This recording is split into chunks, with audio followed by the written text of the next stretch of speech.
Good day mga kaibon, panibagong araw, panibagong vlog na naman tayo mga kaibon. Welcome po dito sa aking mounting YouTube channel mga kaibon. At sa mga hindi pa nakasubscribe sa ating YouTube channel mga kaibon, baka pwede namang pakisubscribe ang aking mounting YouTube channel mga kaibon para medyo madagdagan naman.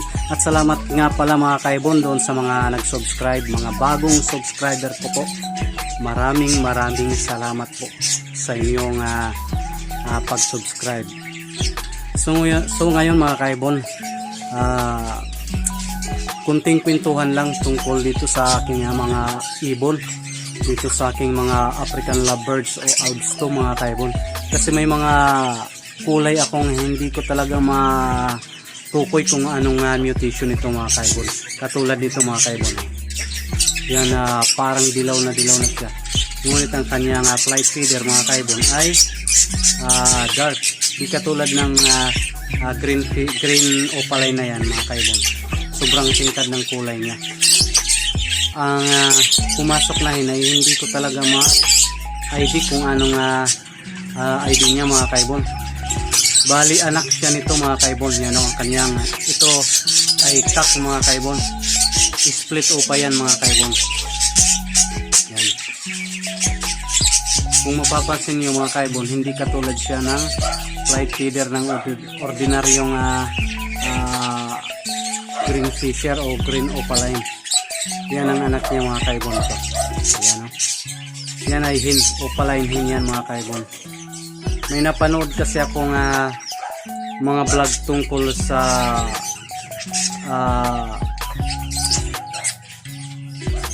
mga faded mga kaibon. So tinitingnan ko yung mga faded, parang kamukha nitong aking mga ibon mga kaibon.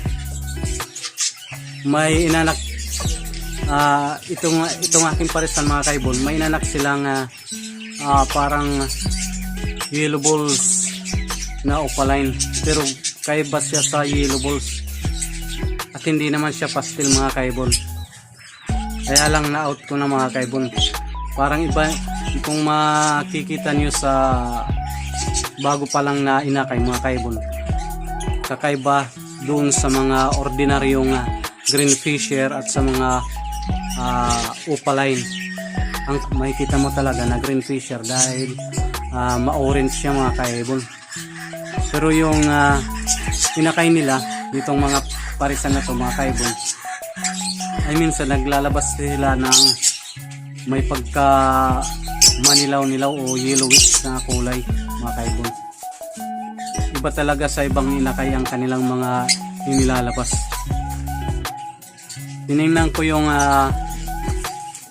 mga nagblog tungkol sa faded at kinukumpara ko dito sa aking ibon mga kahabi.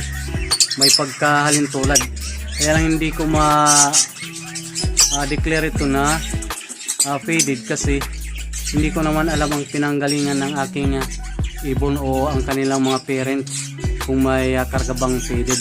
Pero paanak ko na rin itong mga kaibon kasi ang parents nito ay nabili ko lang dun sa kahabi natin at hindi naman niya alam kung may faded na bloodline ang kanyang ibon.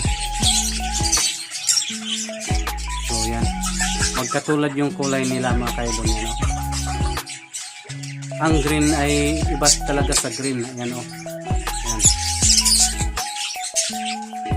Magkaiba sila mga kaibon yung pagmamasdan niya. At saka yung green opaline. Ito opaline na hin mga kaibon yan, no? So tutukan yung ating hin na opaline. Sa tingin nyo mga kaibon, pastel ba yan o viewing o kaya ano pang tawag dyan sa ibang mutation na ganyan ang kulay mga kaibon. Hindi naman din yun yan mga kaibon kasi dark yung flight feeder niya mga kaibon.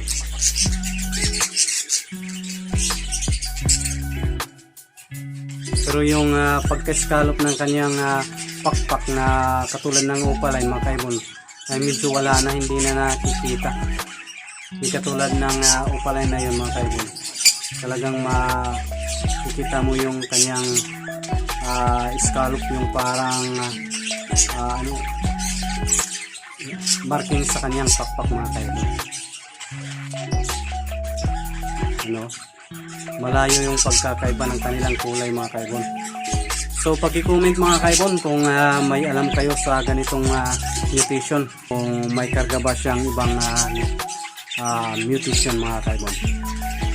So yun lang mga kaibon, hanggang dito na lang yung ating munting usapan dito sa ating munting YouTube channel. Paki-like at paki-comment na lang mga kaibon, paki-subscribe na rin sa ating YouTube channel yung hindi pa nakasubscribe mga kaibon. Hanggang dito na lang. Ito po muli ang iyong lingkod, Ricky Boy, pare ng sablay. Bye bye.